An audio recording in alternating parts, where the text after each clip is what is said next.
Hi everyone, welcome to the new unit, that is Unit 4, Elements of Writing. In this chapter, we are discussing rhetorical modes.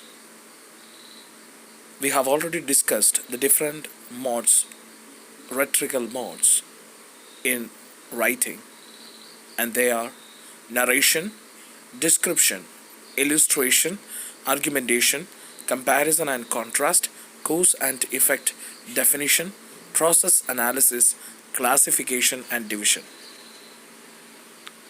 Now we are going into its detail. Initially, we must understand what is this rhetoric or rhetorical. Rhetoric or rhetorical means the ways one can communicate effectively or the strategies to reach out the audience. നമുക്ക് എങ്ങനെ ഇഫക്റ്റീവായിട്ട് communicate ചെയ്യാം, നമ്മുടെ ഓഡിയൻസിലേക്ക് എങ്ങനെ മനോഹരമായിട്ട് നമുക്ക് പറഞ്ഞ് മനസ്സിലാക്കി കൊടുക്കാം എന്നതാണ് റെറ്ററിക് എന്നതുകൊണ്ട് ഉദ്ദേശിക്കുന്നത്. The ways to ensure that the writer convinces the reader. നമുക്ക് റീഡറിനെ കൺവിൻസ് ചെയ്യാൻ സാധിക്കുന്ന രീതിയിലുള്ള വേ ഓഫ് റൈറ്റിംഗ് ആണ് actually rhetorical mode. It includes discussion, persuasion, comparison, cause and effect, definition, classification, and so on. Sometimes different modes may coexist in the same. അതായത് ഇതിൽ പറഞ്ഞിരിക്കുന്ന കാര്യങ്ങൾ രണ്ടും ഒന്നിച്ചു നിൽക്കാനുള്ള സാധ്യതകളുണ്ട്. So that is the possibility of rhetorical mode or rhetoric. First, we are going to analyze narration. Here we have its definition, types of narration, characteristic features, guidelines, and examples. The definition of narration. A narrative is a rhetorical mode suitable for relating sequence of events. For example, ഒരു story പോലെ narrate ചെയ്യുക. ഒരു narrate ചെയ്യുക എന്ന് പറഞ്ഞാൽ actually story telling ആണ്. ഒരു കഥ പോലെ വിവരിക്കുന്നതാണ് നറേറ്റീവ് എന്നതുകൊണ്ട് ഉദ്ദേശിക്കുന്നത്. It can be biographies, stories, novels, historical accounts, newspaper essays or reports. First person point of view is used to share the personal experience and third person point of view is used to bring out events or incidents objectively. ഏതെങ്കിലും personal experience നമ്മൾ പറയുമ്പോൾ first person narrative, അതായത് I എന്ന് അല്ലെങ്കിൽ we എന്ന് പറഞ്ഞ് തുടങ്ങുന്നതാണ് first person point of view. Third person എന്ന് പറയുമ്പോൾ ഹി, ഷീ, ഇറ്റ്, ദേ എന്നുള്ള രീതിയിൽ പറയുകയാണെങ്കിൽ that is third person point of view. First person point of view ഉപയോഗിക്കുന്ന എപ്പോഴാണ് പേഴ്സണൽ ആയിട്ടുള്ള എക്സ്പീരിയൻസ് പറയാൻ. ഇനി ഏതെങ്കിലും ഒരു ഇവൻറ്റ് ഇൻസിഡൻറ്റുകൾ പറയാൻ തേർഡ് പേഴ്സൺ പോയിന്റ് ഓഫ് വ്യൂവിൽ വേണം പറയാൻ. It brings an objectivity in narrative when we use third person point of view. A narrative tells a story. ഒരു കഥ പറയലാണ് ശരിക്കും നാരേറ്റീവ് എന്ന് പറയുന്നത്. Telling stories aloud is probably the oldest form of human discourse. Okay, so this is actually the definition of narrative. Then types of narratives. In fictional type, it's short story ഉണ്ട്, നോവലുണ്ട്. Novella എന്ന് പറയുമ്പോൾ നോവലിനേക്കാളും കുറച്ചും കൂടെ കൂടുതലാണ്, short സ്റ്റോറിയേക്കാളും കൂടുതൽ, എന്നാൽ നോവലിൻ്റെ അത്രയും ഇല്ല. That is novella.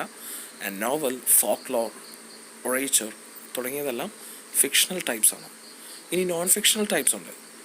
And those are autobiography or biography, news report, historical accounts, recount of incidents, testimony or confessions. ഇതാണ് നോൺ ഫിക്ഷണൽ. നോൺ ഫിക്ഷണൽ എന്ന് പറഞ്ഞാൽ കഥയല്ലാത്ത.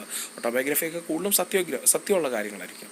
കുറച്ചും കൂടെ എന്താ പറയുക, ഒരു ഇവൻറ്റിനോ ഇൻസിഡൻറ്റിനോ പറ്റി പറയുന്നതാണ് news reports, historical accounts, recount of incidents, testimonial. ഇതെല്ലാം non ഫിക്ഷണലാണ്. Then characteristic features of narratives. There should be a plot, then setting, characters, conflict, resolution, point of view.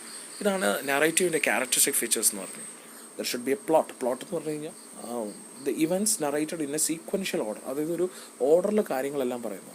Setting, the location and the time, എവിടെയാണ് ഇത് set ചെയ്തിരിക്കുന്നത്. Characteristics അതിൽ protagonist ഉണ്ടാകും. Protagonist എന്ന് പറയുന്നത് കഥയുടെ main നായകൻ അല്ലെങ്കിൽ നായിക. ആരാണ് കേന്ദ്ര കഥാപാത്രം? Protagonist. Antagonist, villain. The message of the narrative is to be spelt clearly in the concluding paragraph. നാരേറ്റീവിൻ്റെ മെസ്സേജ് കറക്റ്റായിട്ട് കൊണ്ടുവരേണ്ടത് കൺക്ലൂഡിങ് പാരഗ്രാഫിലാണ്. The writer has to be maintain curiosity. എപ്പോഴും കഥയ്ക്ക് മുന്നോട്ട് കൊണ്ടുപോകുന്ന ഒരു ട്വിസ്റ്റുകൾ, ക്യൂരിയോസിറ്റി, ഇത് നമ്മൾ എന്ത് ചെയ്യും? വായനക്കാരെ പിടിച്ചിരുത്താൻ സഹായിക്കും. Dialogues, descriptions and recounting of actions, conversation expressions are welcomed. ഇതെല്ലാം എന്താ പറയുക, കൂടുതലും വായനക്കാരെ പിടിച്ചിരുത്താൻ സഹായിക്കുന്നതാണ്. Physical description of places and things are welcomed.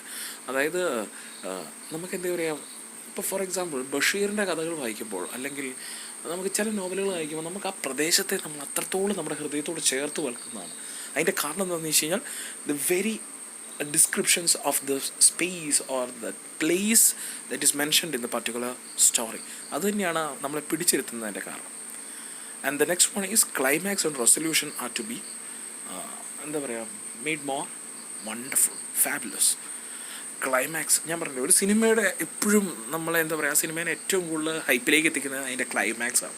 Climax and resolution which have to be treated more careful. So this is an example for narrative. Okay, so you can see here an example. When I pulled the trigger, I did not hear the bang or feel the kick, but I heard the devilish roar of glee that went up from the crowd. In that instant, a mysterious, terrible change had come over the elephant. He neither stirred nor fell, but every line of his body altered. He looked suddenly immensely old. At last, after what seemed a long time, it might have been 5 seconds, he fell to his kiss. I fired again into the same spot. At the second shot he did not collapse, but climbed with a desperate slowness to his feet and stood weakly upright. I fired a third time. That was the shot that did for him. You could see the agony of it jot his whole body and knock the last strength from his legs. But in falling, he seemed for a moment to rise, like a huge rock toppling, his trunk reaching skyward like a tree. He trumpeted for the first and only time, and then down he came, his belly towards me, with a crash that shook the ground. George Orwell, shooting an elephant. It's A narrative. അപ്പോൾ ഇത് വളരെ arresting ആയ രീതിയിലാണ് ആ കഥ കൊണ്ടുപോകുന്നത്. അപ്പോൾ നമുക്കത് ഇനിയും കണ്ടിന്യൂ ചെയ്യാൻ തോന്നുന്നു. It's because the narrative style that was employed by George Orwell. That's what. So thus we come to the end of today's session. We will be discussing the next rhetorical modes in the next class. Thank you.